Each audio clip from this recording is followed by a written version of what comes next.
great pleasure of welcoming you and introducing the speaker at tonight's 32nd Nimitz Lecture. We actually had a brief discussion as to whether it's the 32nd or 33rd, because one year there were two speakers.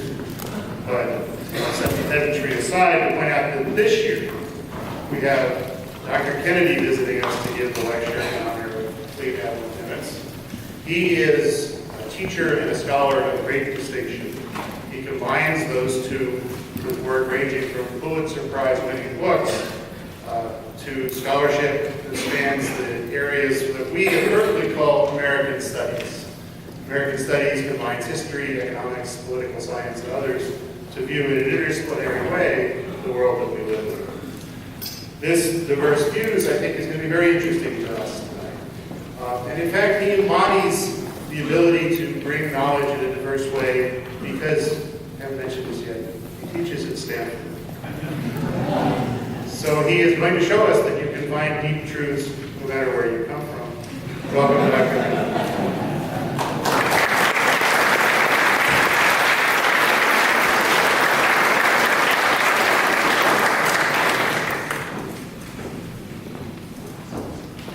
Well, thank you, Dean Jacobson, for that introduction. And since you mentioned the fact that I come here from Stanford, I have to say it's a great honor to be here on the campus of one of the greatest universities in the East Bay. And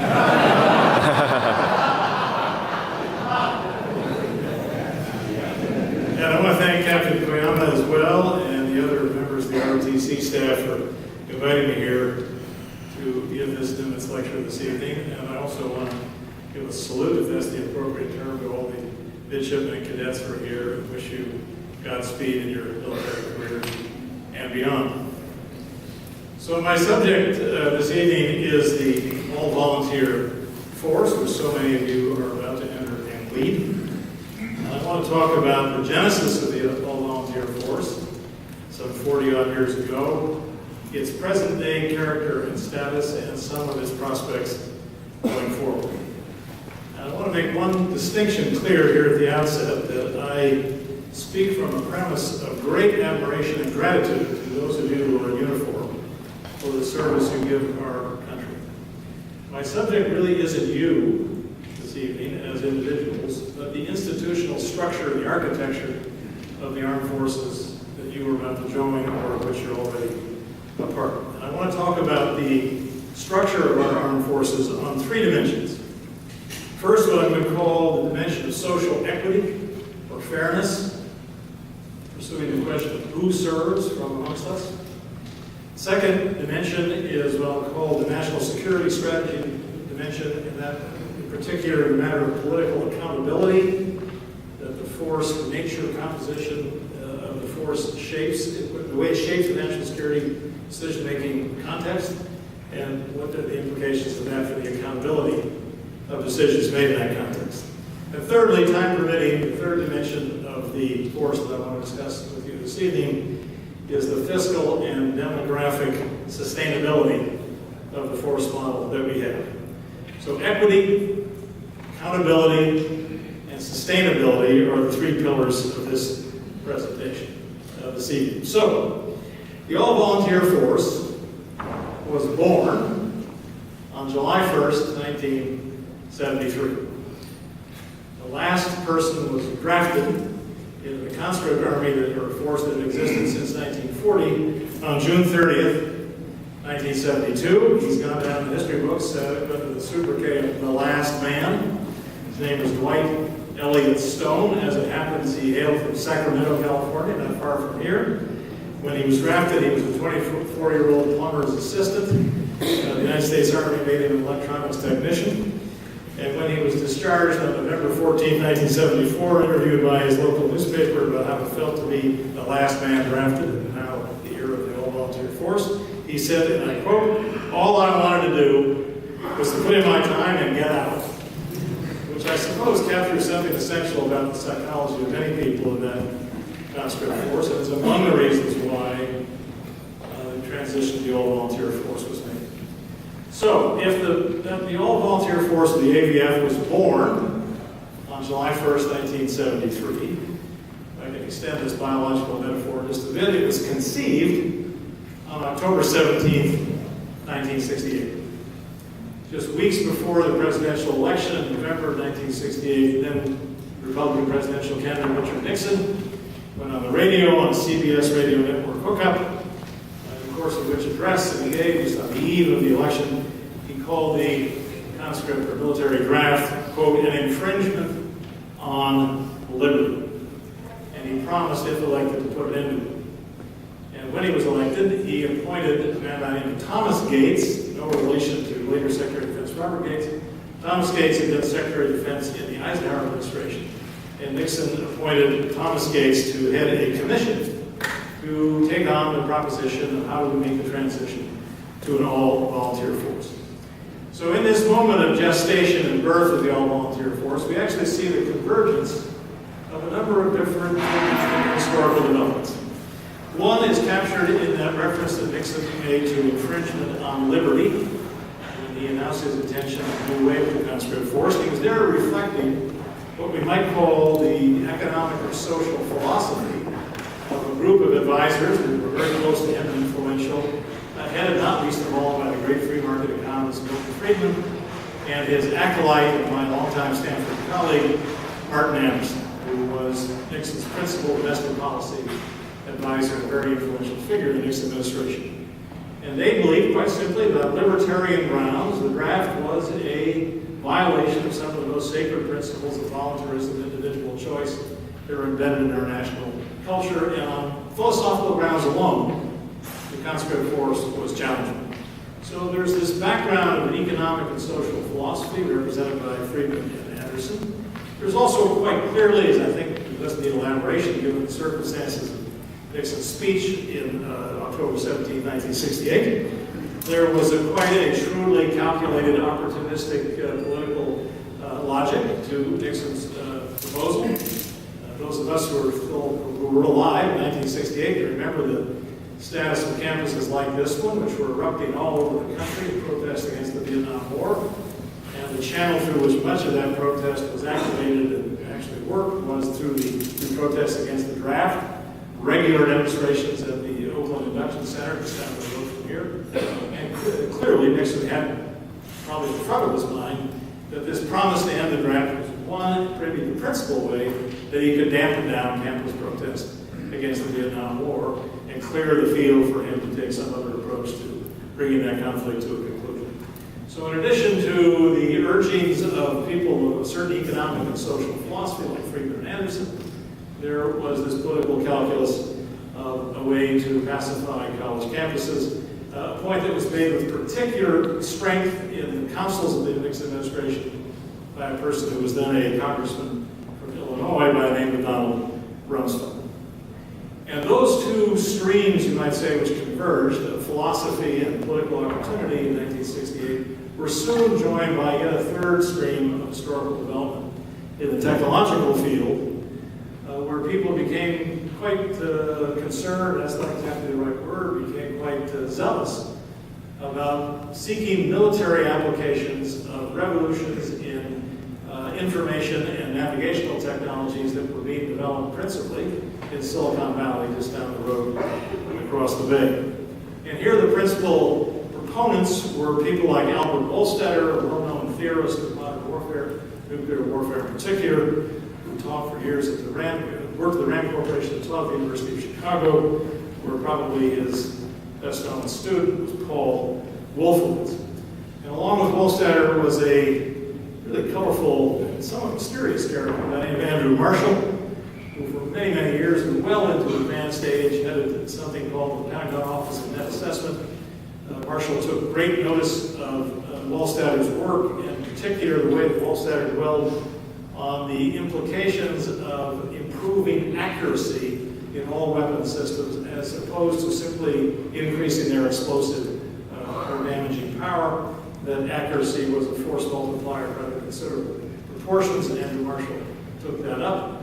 And through the 1970s and 80s, there was increasing militarization of technologies originally developed in the civilian sector, many of them, as I say, right here in the Bay Area. And another figure who was quite prominent in that set of developments was my longtime Stanford colleague William Perry, later, of course, becomes Secretary of Defense, but as the Undersecretary of Defense for Research and Engineering in the Carter administration in the late 1970s, William Perry was at the forefront of this effort to build a technological advantage into the force structure of the armed forces of the United States, which would distinguish our forces from those of other countries, and we would not compete simply in sheer firepower or in quantity of material and men and women who brought into battle space, but in technological superiority. So it's in that context that the Thomas Gates Commission went to work. 1969, 1970, they come in with their report. And among the many things that are in that report, you can find the report online, incidentally. It's the report, I think the title is the National Commission for the Study of the All-Volunteer Force. The word's very similar to that. But you can find it online. The Advisory Commission of the All-Volunteer Force, that's the title. But among the things they did, very interestingly, in the opening pages of that report, they called out what they identified as possible objections to the all-volunteer force that people had already voiced or that could be voiced if actually this policy were implemented. Now, I want to just read you a very high-level, headline-level description of these possible objections to the all-volunteer force that they stipulated in their report in 1970. 5 of them. First, they said that these are objections. They're anticipating objections. Clear. So they're saying their critics argue, first of all, that an all-volunteer force will become isolated from society and threaten civilian control. Secondly, they said, critics said, an all-volunteer force will be all black or dominated by servicemen from low-income backgrounds. Thirdly, an all-volunteer force will lead to a decline in popular concern about foreign policy. Fourthly, an all-volunteer force will encourage military adventurism. And fifth, isolation and alienation will erode civilian respect for the military. Now, each of these were arguments against the policy they were proposing that they specifically recognized, and then what I think any fair reader can only conclude is a pretty cavalier passage in that report. They wave all these objections away by saying that ever-vigilant citizenry will simply never let any of these things come to pass. So we're safe, we're insulated from all these possibilities. Let's go ahead with the all-volunteer force. And that became the basis on which the force was created. So again, I'm going to return to that Gates Commission report at the end of these remarks. But let's remember again that we're going to try to assess the force and make some judgments about it here this evening on these 3 grounds of equity, accountability, and sustainability. So let's just begin, it's proper I suppose, with a little bit of a rehearsal about some of the leading characteristics of the force that we now have in place. Just some of its identifying characteristics that distinguish it from other forces that we've had in place in the past. The first characteristic is obvious, but I think its consequences need a little bit of emphasis, is that the force is very small, particularly with respect to the size of our overall population and with respect to the size of forces that we have fielded in the past. Current active duty force will soon touch 1.3 million people, coming down slightly from the 1.4 and a fraction force that we had at the height of the Iraq and Afghan wars. So about 1.3 million people. That's a little bit less than 3%, 0.3%, excuse me, a little bit less than 0.3% of the overall population of the United States, which is now roughly 320 million people. Now, by way of putting that in perspective, in World War II, when the country was a little less than half the size it is now, about 140 million people, roughly speaking, we fielded a force of some 16 million men, a few women, which amounted to about 12% of the entire population in World War II. The war we still remember, or it's enshrined in our cultural memory as the Good War. Not least of all because it was a war that touched 12% of the entire population. Virtually every household in the country either had a member in service or a neighbor in service. And it's a war that really mobilized the psychological energies as well as the physical resources of this society on a scale that the present force at 0.3% of the total population simply does not. Vietnam era, roughly 2% of the whole population served in the military, so we're way down even from that index from the 1960s and 70s. So the force is small. Secondly, the force is, I referred to this just a minute ago, the force is technologically enhanced to a degree that even a generation or so ago was difficult to imagine, and that has no real precedent in the history of this country's armed forces or those of any other country, largely due to repeat to the military application of communications and navigation technologies, computation, information processing technologies developed here largely in the Bay Area. And again, people like Albert Wohlstetter, William Perry, Edmund Marshall are the principal architects a generation or so ago of the militarization of these technologies to spectacularly effective results. So again, a comparison with World War II, I think, helps to illustrate the point. Some of you in this room will know there was an organization that came into being toward the end of World War II called the Strategic Bombing Survey. And the Strategic Bombing Survey was put together by the War Department in 1944, 1945 to try to come up with an empirically grounded answer to the question, just what was the effect of air power in forcing the final surrender first of Germany and then of Japan. There was a great controversy in the armed services during the war about just what was the role that air power was strategic bombing of Germany for 3 years on the U.S. side. And the bombing, of course, that brought the war to a conclusion in Japan with the nuclear attacks eventually in August of 1945. Just what role that played in the final surrender of both Germany and Japan.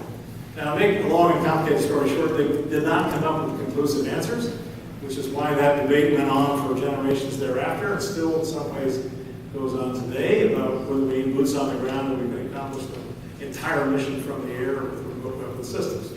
But among the many, many, many interesting pieces of data that the Strategic Bombing Survey generated back there in 1945 was a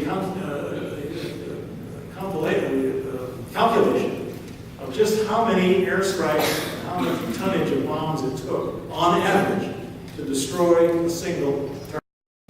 So in the European theater, the calculation was that on average, to be sure of the destruction of one single target, it took 108 aircraft dropping 648 gravity bombs.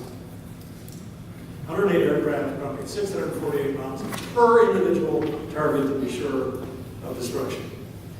On the first night of the American air war in Afghanistan, following the attacks of 9/11 in 2001, first one night of air operations in Afghanistan, 38 aircraft destroyed 159 targets. Now, if on that occasion, in the fall of 2001, American Air Forces had been using World War II era technologies, you can do the math for yourselves, but we would have needed approximately 17,000 planes dropping 104,000 gravity bombs.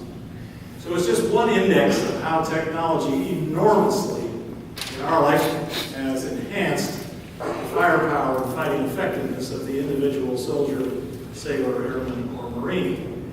That we have the application of technology has enabled the small size force that we have, because any individual warrior has at his or her disposal effective firepower that is exponential multiples of what was available to the average warrior in World War II. So this great technological enhancement is coupled with the downsizing of the force, and it's another leading characteristic of the force that we have. Again, a very direct and self-consciously pursued objective from the 1970s forward, people like Perry, Wohlstetter, and Marshall behind that push.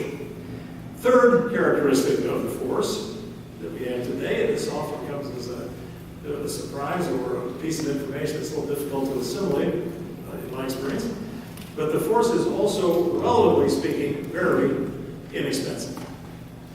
The fiscal year 2017 budget, the Secretary of Defense, Ash Carter, just submitted a week or two ago, calls for a budget of $582 billion. It's a big absolute number to be sure, and it's equivalent to the total military expenditures of the next 10 nations that have sizable military budgets. So in absolute terms, it's quite big, but it represents in a $18+ trillion economy, it represents about 3% of gross domestic product, or GDP. And again, to put that in perspective against historical examples, in 1943 and 1944, at the height of waging World War II, the military claimed over 40% of the total productive capacity of this economy in this society.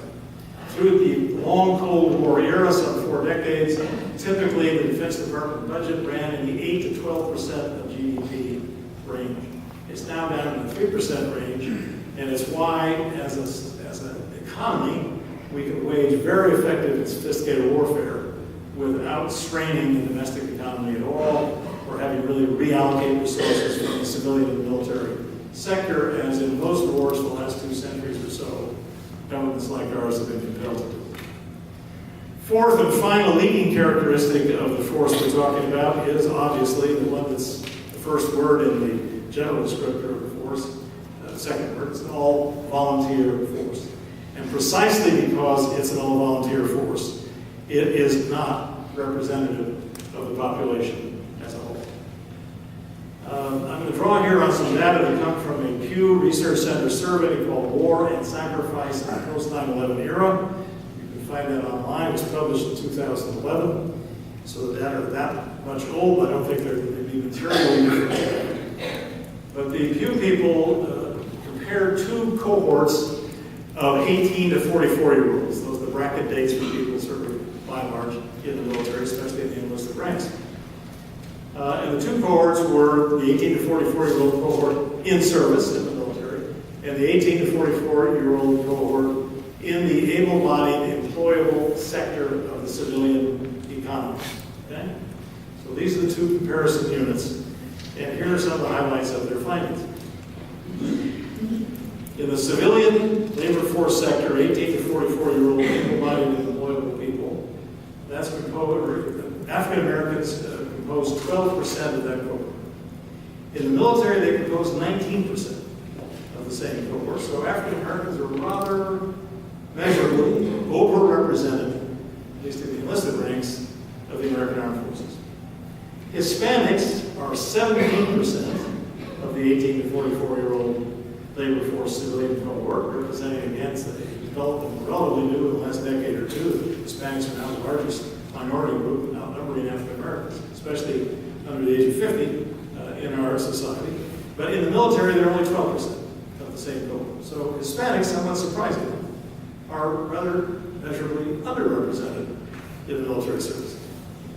Women represent 51% of that civilian labor force cohort and about 14% of the military. Now, it's another subject I understand entirely, but nonetheless, that contrast in numbers is pretty striking. Now, according to yet another part of that study, the Pew Research Center study, we take a somewhat different set of cohorts, now 18 to 24-year-old, not 18 to 44, but 18 to 24. Why that bracket? Because that's the bracket when in civil society, civilian society, that's the college-age population, people who are either in college or have been recently in college. And compare that sector in civil society to the enlisted ranks of the major branches, the branches of our armed forces. In civil society today, about 32% of young people in the 18 to 24-year-old age bracket have had at least some exposure to a college classroom. In the enlisted ranks of the military, the comparable number is 2.6%. So it's yet another index to support the general proposition that the ranks, especially the enlisted ranks of the military, do not map very tidily onto a demographic breakdown or profile of the civilian population. I have one more point to this. This comes from a different source, from a poll conducted by the Military Times, a military-oriented newspaper, news magazine. Maybe not the most reliable polling source, but nonetheless, here are the data. This is a survey from 2012 in which they asked for the political affiliation of people serving in the military and measured against the declared political affiliations of people in civil society. And among other things, they found that in civil society, 27% of respondents identified as Republican, and in the military, 44%. Something approaching twice the concentration of political affiliations on one side of the aisle as compared to civilian society. So this is these are just many ways of capturing the notion that we do not have a military force that really resembles or maps onto the profile of our civil society on a number of different dimensions. Now, by way of this making the point, this is not my own idiosyncratic view of the situation. I want to share with you some remarks that then Secretary of Defense Robert Gates made in an address to the graduating class at Duke University. He gave the commencement address there in the spring of 2010. And it's an address in which he was obviously with his duty of congratulating graduates on getting to the sheepskin stage of their life, wishing them well and so on. But there was also a part of the address where he was kind of hectoring these students in front of him for not taking more of an interest in the military, or maybe thinking of the military as a possible career path.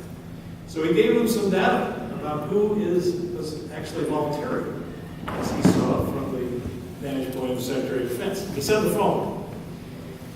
He said, the propensity to serve is most pronounced in the South and the Mountain West, and in rural areas and small towns nationwide. A propensity that well exceeds those communities' portion of the population as a whole. Concurrently, he said, the percentage of the force from the Northeast and the West Coast and major cities continues to decline. Again, this is another way to capture this general point about how the armed forces do not reflect the demographic realities of the population as a whole. Then he went on to say one other thing. So quoting him, he said, I am also struck by how many young troops I meet grew up in military families, and by the large number of our senior officers whose children are in uniform. Now that particular observation, when I read it, made a particular impression on me because of a visit I made a few years earlier to the summer Army ROTC Warrior Forge exercise at what was then still called Fort Lewis, Washington. Some exercise where maybe some of you have been or are going. And I spent the week up there observing these young cadets going through leadership training exercises, one thing or another. But I spent most of the meal times with the training officers, Army officers who were the cadre training these young cadets. And for reasons that I don't know how to explain, but the senior officer corps in the United States Army, just weeks before I got up there, had gathered the results of a questionnaire in which they surveyed themselves about various things, career satisfaction, one thing or another. And one of the pieces of data that had come out of this survey was that at that time there were 307 general officers in the United States Army, one-star and up. And those 307 generals had, in service, 180 of their children. 307 generals, 180 children in service. And they talked about this around the lunch table or the campfire, wherever we were, as a family business. And they used that phrase, what I had to register as a mix of both pride and anxiety. Pride in their children, following the path of service, following their parents' footsteps, career path, but also anxiety that maybe, unwittingly, they were complicitous in the creation of that kind of intergenerationally self-perpetuating military caste that was precisely the thing the Founding Fathers worried about when they refused to set up a standing army of any size and instead placed their faith in the citizen soldier model of militias. So, in any case, I thought this was an interesting enough number, 307 generals and 180 of their children in service. And I came back down to campus and got my research assistant on the line, and we cooked up a little research project to try to figure out how many children of the 535 elected members of the United States Congress, 435 in the House, 100 in the Senate, how many of their children were in service? Now, our little study, which we never published, it was conducted, frankly, on methodologically shaky grounds, because we had to go through various congressional directories and do a retail congressman by congressperson and senator by senator. So we may have missed some of the data. What we came up with, those 535 federal elected officials had 10 children in service. Now, even if we were off by a factor of 2, let's say there were 20. I don't think there were 20, but let's stick with 10 for the moment.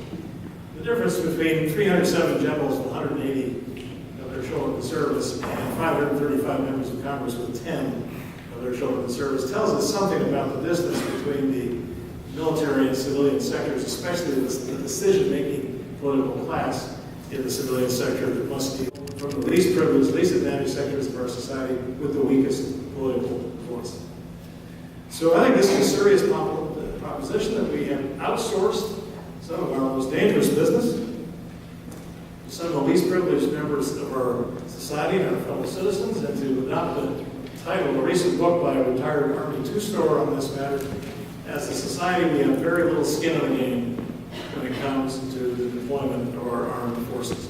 We can put into the field, into combat, history's most lethal and effective military force without breaking a sweat. You might argue that's a great achievement, testimony of American prowess and technological superiority and so on and so forth. I think that's all true. I think it also raises some very deep political questions about the accountability issues that surround the decision to shoulder arms. So let me turn to that matter of accountability and set this part of the discussion against a bigger background of a deep structural issue that has been problematic for this republic since its founding in the 18th century. We all know, everybody in this room, I presume, studied in high school, maybe elsewhere, their civics class, the famous business about checks and balances that constitute one of the hallmark signature achievements of our constitutional system. Our founders were concerned not to invest power anywhere where it couldn't be checked and balanced by countervailing power elsewhere. We all grew up in our mother's milk, you might say, understanding and honoring that system. One aspect of that checks and balance system is that the Article 1 of the Constitution, Section 8, Paragraph 11, the part that deals with the legislative branch, invests in the Congress the authority and responsibility and the exclusive right to declare war. Congress has that constitutional obligation and right to declare war. Article 2 of the Constitution, which deals with the executive branch, and which incidentally is about 1/5 or 1/6 the length of Article 1, testimony of the fact that the founders thought the principal center of government would be the legislature, not the executive. We outlived that presumption in our own time. That's not a matter for another lecture on another occasion.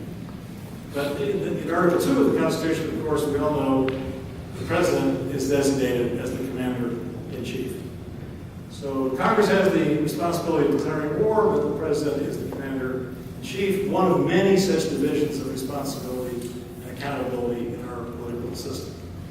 The great famous constitutional scholar Edwin Corwin, many years ago, when in his constitutional text, when he got to the point where he was discussing this division of responsibility, war making between President and Congress, he called this particular arrangement, using his language now, an invitation to conflict. That's Corwin's language. It's an issue we have not adequately resolved over 230 years or so of our republic's history, as can be illustrated by the following pair of numbers. And I was discussing this with some of you yesterday or today, so this will be familiar to you. But I won't give you the oral exam here, but just ask you to think in your minds, how many times in the history of the republic has the Congress exercised its sacred responsibility to declare war?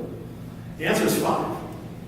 5 times. And if you want to play this game with your children or grandchildren or associates, or you go back home, it's the War of 1812, Mexican War, Spanish-American War, World War I, World War II. 5 times. Last time was in 1941. Now, how many times, according to the Congressional Research Service study done about 3 years ago, how many times has this country deployed military forces overseas in pursuit of this or that policy objective? The number is over 300. So on the face of it, the contrast between that set of numbers, 300 deployments, 300 plus deployments, 5 formal declarations of war, suggests that we have never really worked out a proper mechanism to reconcile the requirements of deliberative consensual democracy on one hand and national security imperatives on the other. So that's the general background in which we're talking here. So there's a kind of a chronic structural issue that transcends the issue of the all-volunteer force. But my argument or suggestion to you this evening is that in the era of the all-volunteer force, this chronic issue has become ever more acute, and that the all-volunteer force, to some degree, constitutes a moral hazard in the sense that it makes it easier for the political leadership to use the instrumentality of the military force than it would be under other circumstances. And again, there are at least some numbers that go toward making this a substantial point rather than just a casual observation. For example, between the end of World War II in 1945 down to 1973, when we made the transition to the all-volunteer forces, a 28-year period, there were 19 overseas military deployments between 1945 and 1973. Two that come to everybody's mind, in Korea and Vietnam, and 17 others less ones. Since we made the transition to the all-volunteer force in 1973 down to 2013, when the data I'm about to give you was collected, in that 40-year period, 1973 to 2013, there were 144 deployments. So almost half of the Republic's lifetime total happened in the last 40 years.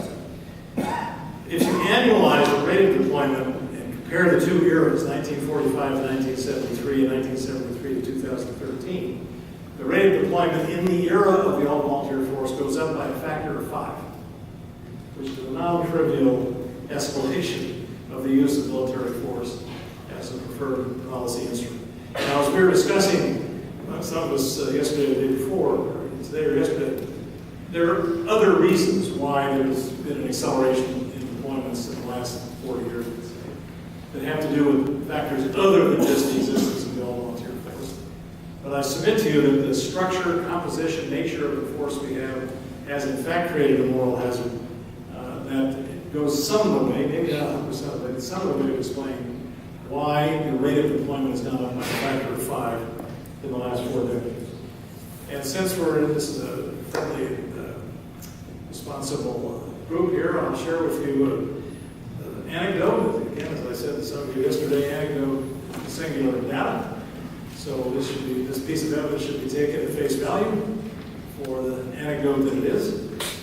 But I can tell you that I was at I guess what I have to call a seminar in the Oval Office with then President George W. Bush in March of 2006, where he asked 5 historians, I was one of them, to come and talk about a whole range of issues with him through a long afternoon. And in the course of that conversation, this is March of 2006 now, I remember the moments when the Iraq War was going particularly badly, clearly very much on the president's mind, and he was talking about kind of wool gathering, just thinking out loud. Of course, we were all lapping it up, but he was just going on in kind of an undisciplined way. And he said, just out of nowhere, he said, you know, if I'd gone into Iraq with a draft army, I would have been impeached by now. Well, I had just written an opinion piece in the New York Times about a year earlier in which I made essentially that kind of argument, that the president had more discretion to make a potentially bad decision about the use of the military than he would have had in the era of the conscript force. Now, actually, that's an arguable point, because one of the great, I think, strategic military mistakes of modern history was made in the context of the conscript force, and that's Vietnam, but that's another topic. But in any case, President Bush, it seemed to me, was conceding, without even being asked about it, he was just conceding ability, that he knew, he understood that the composition, the nature of the force he had at his command created political space for him to make decisions that would be more difficult to make if he had a different kind of force at his disposal. So, again, I think this is something that we have to take very seriously as a citizenry and as a country, is to really ask ourselves whether or not the force we have in being, for all of its military prowess and effectiveness, for all the reasons we admire, may not carry with it a political liability of being too easy to use. And in this connection, it may be worth mentioning another event from that landmark year of 1973, when the all-volunteer force was born. In that same year, the Congress passed a piece of legislation called the War Powers Act, which was also an attempt, in the wake of what was then regarded as the disastrous Vietnam episode, an attempt to reassert congressional authority over the war-making power and to constrain the president's capacity to make these kinds of decisions on his own. The War Powers Act passed over Richard Nixon's veto. No president since has acknowledged its constitutionality and has never been tested at the level of the Supreme Court. It might one day be, but it hasn't been yet. But again, it's another reminder that there were people on the ground in the 1970s at the moment of the transition to the all-volunteer force who were quite concerned about not cutting the president too much slack when it came time to this ultimately important, crucial decision of shouldering arms. Okay, let me transition to the third area of concern that I mentioned earlier about the sustainability of the force going forward. Let me begin by just reading you a few sentences from a news article that's now a few months old, reporting on a report by the Undersecretary of the Army and Acting Undersecretary of Defense for Personnel and Readiness, and Brad Carson. And in the news, the press conference in which he released this report on the personnel policies of the armed forces, the Army in particular, he said the following: "It is my belief, my fervent belief, that the current personnel system, which has satisfactorily served us for 70 years, now is outdated. What once worked for us before now in the 21st century is unnecessarily inflexible, inefficient, and inequitable. Accessions are expensive, with the Army alone making 16 million contacts a year to recruit about 68,000 people, 40% of whom don't complete their first enlistment, and 20% who don't make it to their first duty station. The Army has become a family business," he said, and there's the same word again, noting that 83% of recruits have a family member serving in the military and 33% have a family member who is retired military. This level of military service, he said, in no way reflects the broader society. Third point, attrition rates are higher for women than men in the Army. I really don't know, he said, why so many women leave. 50% of female Army officers get out after their initial obligation. To lose half at their first opportunity is something they cannot stand. And finally, he said, the higher the investment in an officer's education and training, the higher the investment, the more likely he or she is to get out within 10 years. Noting that retention rates after the initial obligation are 38% for service academy graduates, 43% for four-year ROTC scholarship graduates, and 55% for non-scholarship ROTC students. This, said Carson, is the opposite of what one would hope for. So there's one very recent commentary on the personnel situation of the armed forces in the all-volunteer era, and a very sharp question of whether this is a viable model going forward. Again, to rehearse some other numbers that are pertinent to this that I discussed with some of you today, and by the recruitment staff's own estimation in all the services, in the draftable cohort of people, only 30% are physically and otherwise eligible for service. That means they're physically fit, they're not diseased or crippled, or they're not obese, and they have a high school diploma, and they don't have a criminal record. It's only 30% of the potentially eligible cohort in the general population. Of that 30%, polls show, only 12% express any willingness to serve. They're not ready to volunteer, but they're considered. So if you do the math, pretty simple math, 30% of the relevant age cohort is eligible. Only 12% of them are even willing to consider volunteering. That means we're effectively recruiting the force of about 3.6% of the eligible population. So there's one pretty strong framing constraint around the whole business of filling out quotas and recruiting the force the size that we need. So that's one consideration to keep in mind. Here's another one. The way the Defense Department budget is set up, again, an archaic and obsolete way that a well-run organization really shouldn't be the case.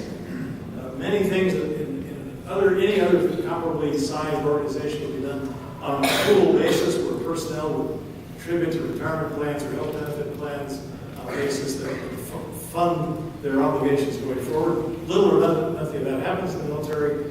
So fully 50% of the Pentagon's annual budget goes for what is called life cycle support. It essentially means pay and benefit packages for personnel. That's 50, actually it's a little bit more than 50% of the Pentagon budget. The rest of it is weapons, ammunition, actual warfighting, and so on. That's just not a sustainable business model, you might say, especially as these personnel prices, costs increase with the increasing difficulty of recruiting the force and enticing people to enlist in the first place, particularly in wartime.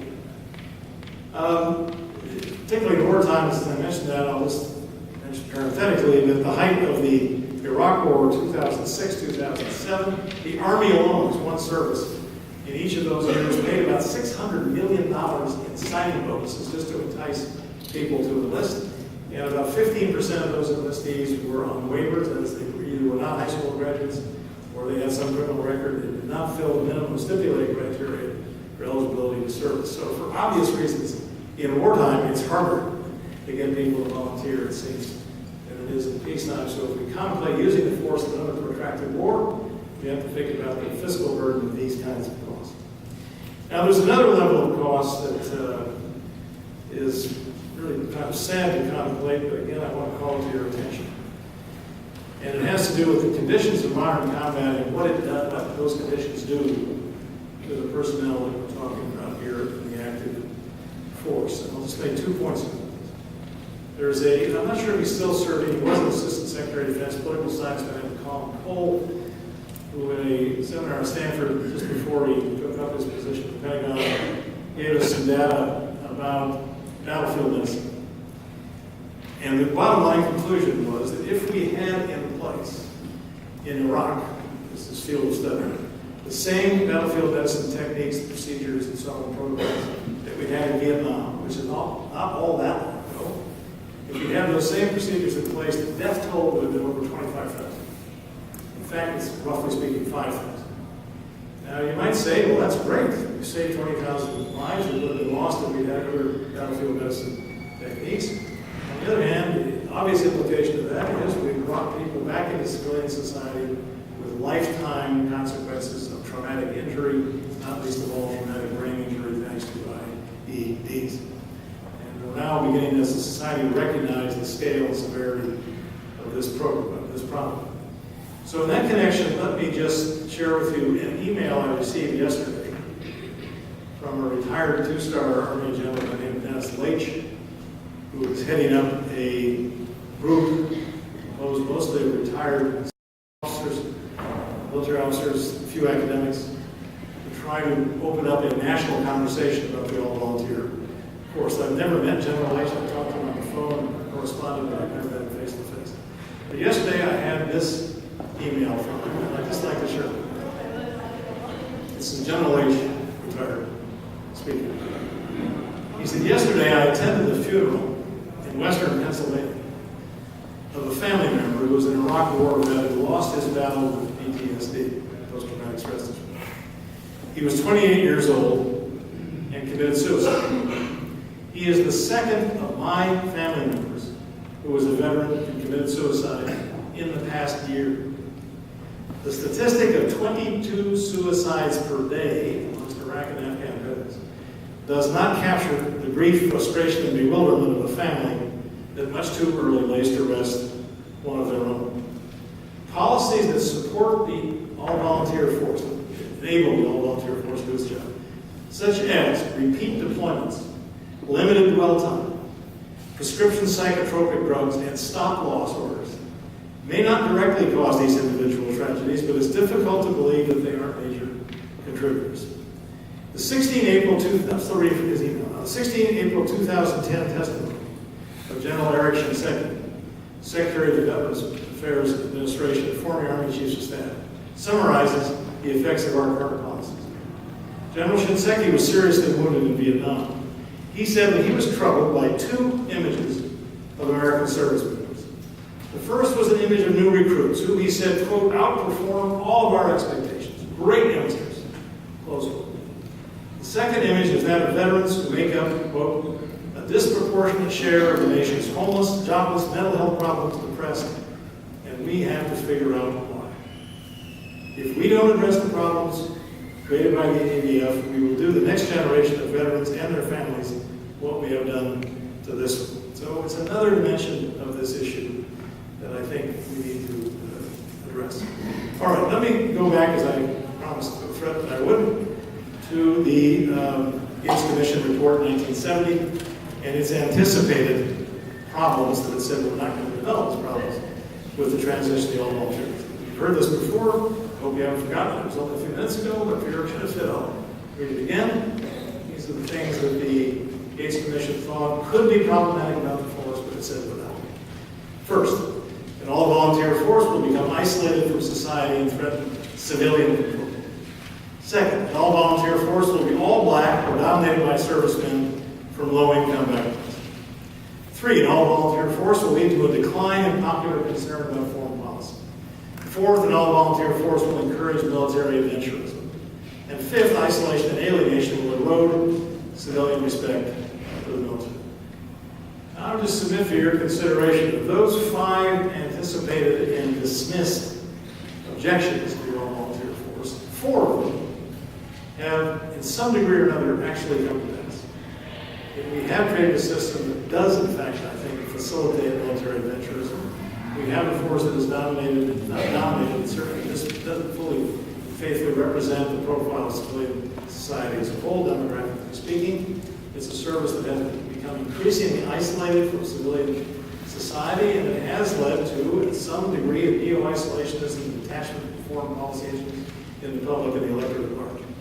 The one observation that they called out in that 1970 report, where I think they got it exactly wrong, was when they predicted, or the critics rather got it wrong, when they predicted that isolation and alienation will erode civilian respect for the military. Because I'm sure I don't have to belabor the point for this audience. That's not the situation we have at all. We have a situation where civilians extravagantly honor anyone in uniform. And if you've ever worn your uniform in public places, I'm sure you've experienced it.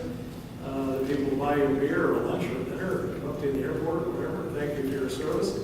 And we now rather extravagantly reverence our military. And I don't mean to be misunderstood as saying there's anything wrong with that. But I would just say to you that we have polling data about, as a people, as a society, what we've thought about our major institutions and our leaders over the last 50 years or so. And beginning in the 1960s, and it's trending steadily down since, all the public opinion polling data is consistent on this point. As a people, we have lost confidence in institution after institution after institution. You name the institution: the Congress, the Supreme Court, the judicial system in general, the presidents, the media, professional sports, the churches. You name the institution, we have less faith and confidence in their rectitude and their leadership than we did 2 generations ago. One big exception to that picture is the military, which today enjoys more respect and more deference from civil society than it did 2 generations ago. Now, more power to the military that they have that kind of ethos and a presence, that they have earned that sort of deference and that kind of I'm not quarreling with that at all. But I'd like to suggest to you that history does not speak kindly about societies that have lost confidence in all their leaders except the generals. That's a very sad history repeated in all kinds of countries over the course of historical time. I'm not predicting we're on the cusp of a military coup in this country. I think that would be an outlandish suggestion. But structurally, we're in a pretty uncomfortable situation when we really don't trust or have much confidence in any of our leaders except those in the military who are a conspicuous exception to that. All right, I will conclude, as any presentation about American history, I suppose, must obligatorily conclude by citing George Washington,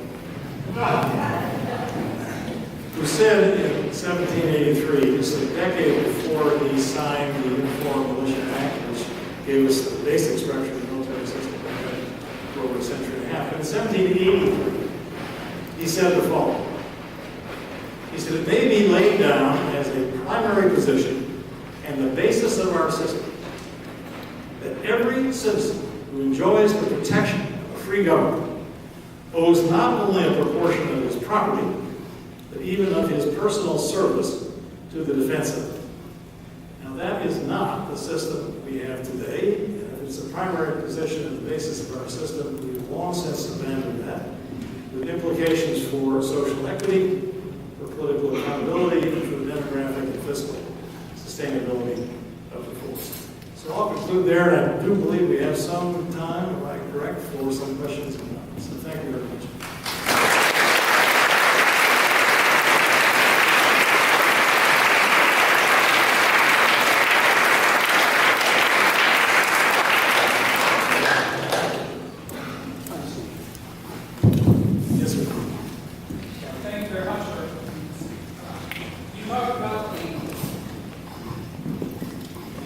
You talk, this may be sensitive, I want to former military, I have great respect for what it's yours. You talk about the differences between the historical, all-volunteer current situation we have today. I think a lot of that was probably directed at what I would think of as the enlisted population. Do you have any thoughts or comments or data about the senior leadership, how it would compare today against historical norms? I'm thinking people at the admiral, general level. I can answer that question impressionistically, and that's about the best I can do. I don't have data. I'm not sure the data really exists that would in any systematic way compare the quality of military and senior leadership today to the prior generation. There's all kinds of judgment calls about how you define qualities you're looking for.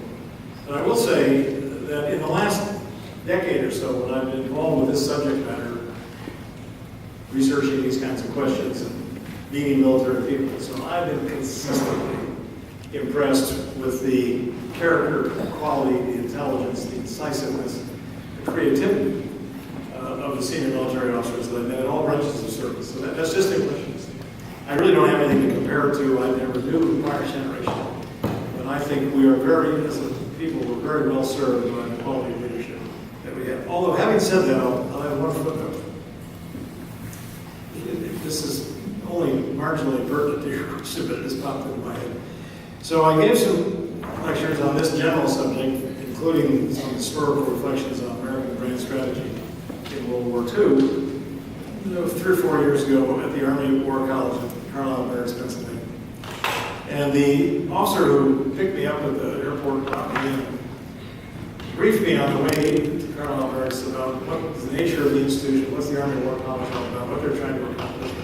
In a nutshell, the way he described it was that this is the place where we bring promising new career officers and see if they're capable of making the transition from moving from tactical level leadership to strategic level.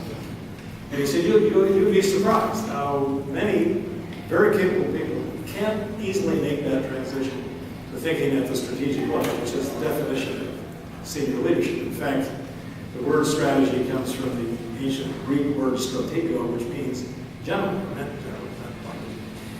So, okay, that's about as much as I understood going into the lecture hall, and I gave this presentation, opening presentation, a series of them, on American grand strategy in World War II. And it was a pretty high-level discussion of the role of air power and the Germany First strategy, and these big, high-level conceptual pillars of U.S. strategy in that war. And when I finished, the first hand that went up, and I got up on his feet, he was a colonel. He said, well, that's all well and good. He said, we're always interested to discuss this kind of thing, but it's the valor and the guts of the soldier in the field, that's what wins wars, and that's what did it for us in World War II. Oh boy, I understood the point the guy was making on the way in. It's difficult for people leading at that level to make the transition of thinking in a bigger context. So, not exactly pertinent to your point, but not everybody makes the grade. So I should have said earlier, please wait for the microphone. So how about the...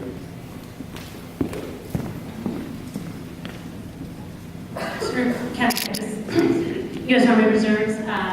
Thank you very much. I've enjoyed the lecture so far. I have a huge question. You haven't offered any solutions or alternatives to either draft or volunteer force. I knew that question was coming. Discussed it with some of you at dinner time, actually, and other venues through the day. So I would have been disappointed if somebody hadn't asked that question. So thank you.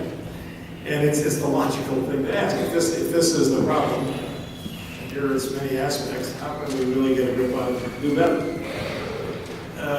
Let me preface what I'm about to say by saying there is no very easily identifiable good solution to this set of problems, and there certainly is no single factor solution. There are at least a couple, okay, let's back up a step. What is the problem we're trying to solve for here? I believe that the most general description of the problem is that we're trying to focus more civilian attention and energy on the military as an institution, to reduce the divide between the civilian and military sectors, to incubate more of the financial cost of the deployment is going to be, and its duration, and to ask for a surtax to cover at least 50% of that anticipated cost.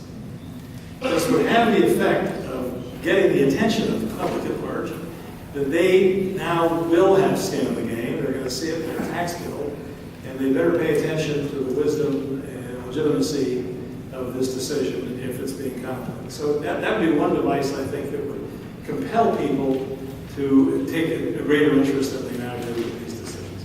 As it is now, the people I said earlier, we can go to war and wage very effective military actions around the globe without civilian society getting its hair ruffled and messed up at all.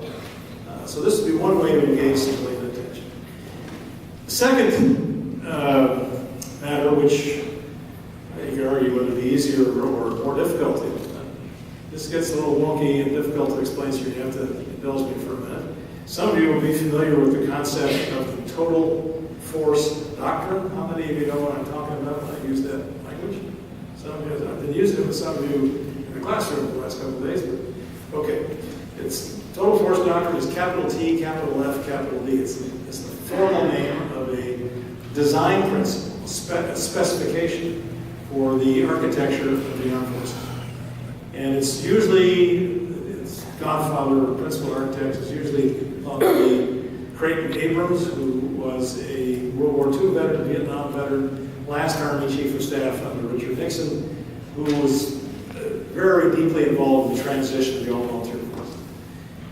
He was doing that in the context, I do remember for a minute, what we're talking about here, 1973, in the context of the tail end of the Vietnam War, and a feeling that suffused the military ranks, especially at the leadership level, that the military had been badly used in Vietnam, that they'd been given an impossible mission and constrained in the military's organization.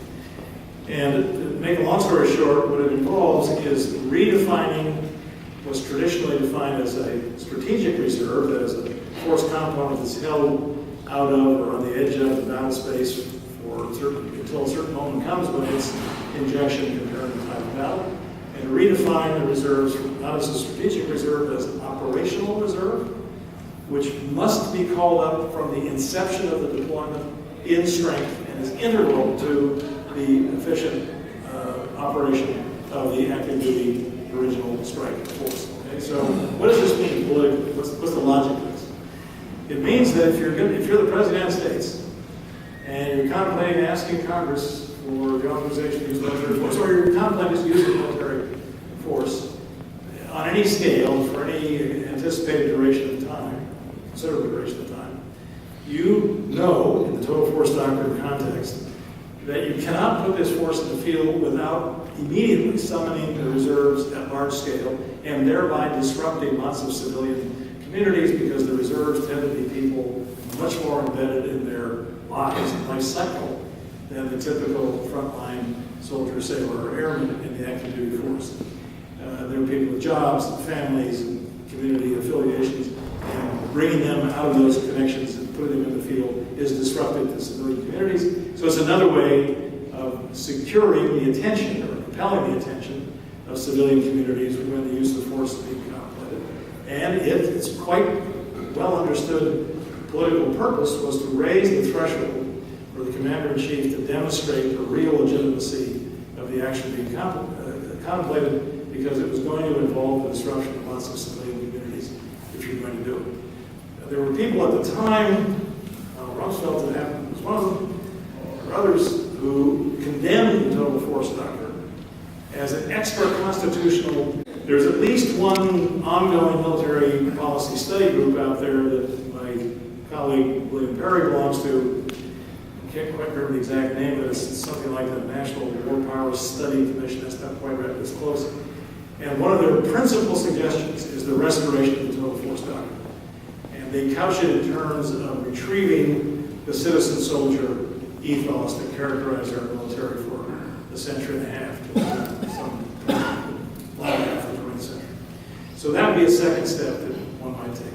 Again, in the direction or to the purpose of addressing this issue of closing the distance between the civil and military sectors, and somehow or other ensuring more civilian attention to the military and to its use.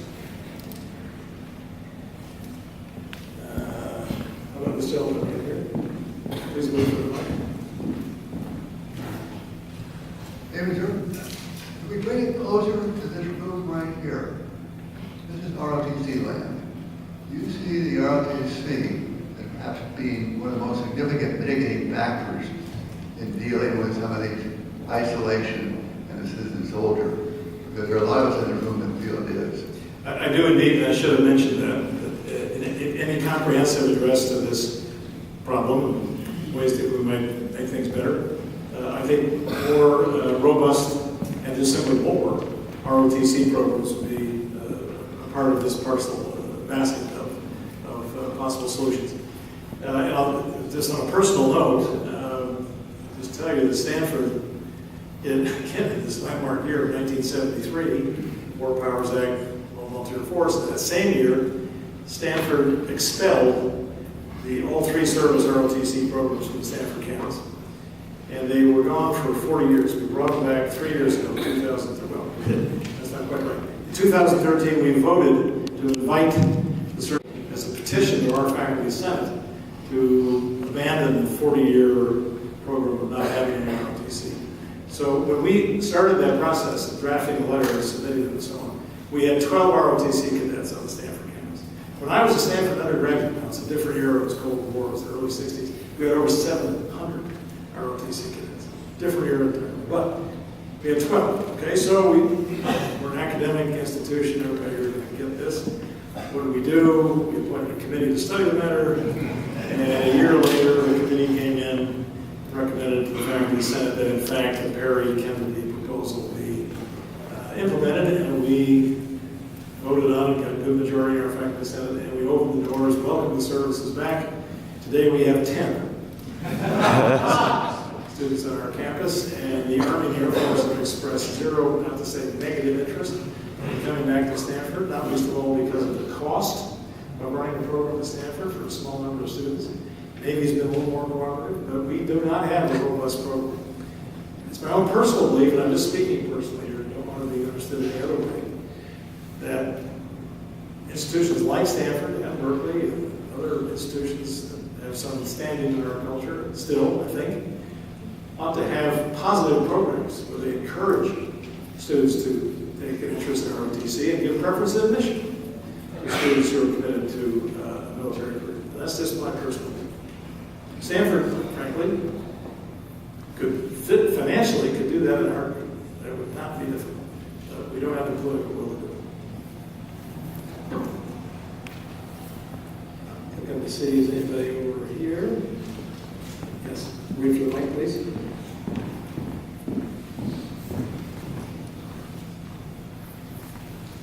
Good evening, sir. Bishop First Class Galeano, UC Davis.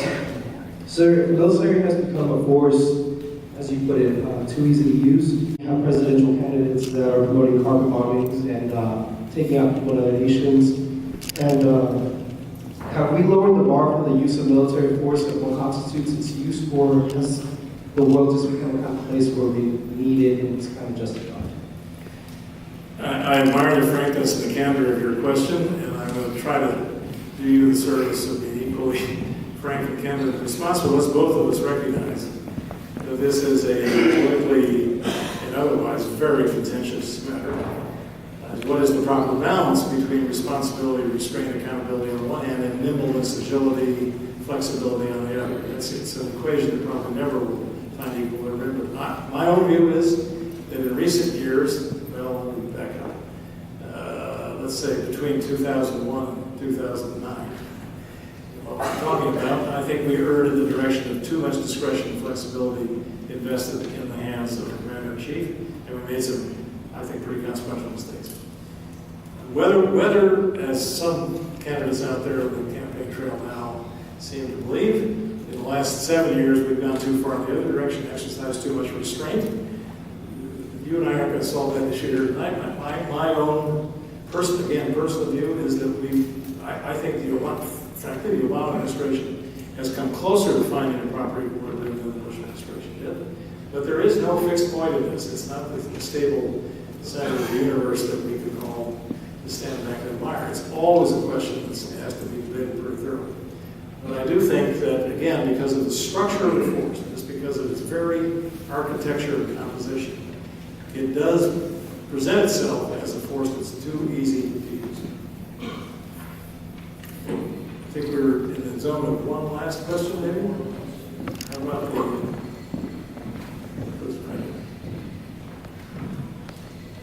Good evening, sir. Benjamin through Class Hinojosa. It seems that some technological advancements, such as the use of drones, has given the civilian sector somewhat of a more negative view of military, depending on their use. And I was wondering, do you think that as we become more technologically advanced, that will separate the military more from the civilian population? Again, this is a matter that some of us discussed over the last couple of days. I have a couple of views on this matter that are not entirely consistent with each other, but whatever it's worth, I'll tell you my opinion. On the one hand, it's, again, my not entirely just idiosyncratically personal, I think there's data to support this, that drone or remotely piloted warfare, unmanned aerial vehicle warfare, whatever title we want to give to it, is actually, in actual practice, is a much more precision kind of application of force than the gross military application of force that we've seen all through history. So I know we have legitimate concerns about the so-called collateral damage, and that's euphemism for killing civilians, non-combatants. And I want you to take that seriously, but I do think on net, that remote control and manned aerial vehicle warfare, whatever we're going to call it, is actually more precise than other applications of military force. So on that note, I think we should, I have a positive view of the role that this kind of warfare and application of this technology has. On the other hand, this is where my thinking is not entirely consistent. On the other hand, that kind of warfare doubles down on the problem that I was identifying earlier about the ease with which force can be applied without civilian society being engaged in the decision or having to pay any kind of price for the decision to mobilize and deploy force on this scale. Because it's a pretty inexpensive and certainly, to a large degree, on the applier's side, that's our side, bloodless way of applying force. So it has that great liability. I mentioned to some of you the other day, just closing this a creepy point. I had the privilege 2 years ago of paying an extensive visit to Creech and Ellis Air Force bases in southern Nevada, where a lot of remotely controlled pilot vehicles and pilots are trained, and we're actually, some of the missions are actually flown from there. And it was a pretty interesting experience, I must say. But I came away with a lot of admiration for the skill level of the training and the ethical component of the training that went into these pilots. That whenever they had participated in a kill, they had to go to counseling. It's part of the mission protocol. So that my view was that they were exercising this rather fearsome power, very, very responsibly. But here's the creepy thing. The command and control system inside of which they work is called Skynet. Whether some joker named it after the thing in the Terminator movies or animated that, I don't know. When they first told me that, I thought they were pulling my leg, but no, that's what they do. Thank you all very much.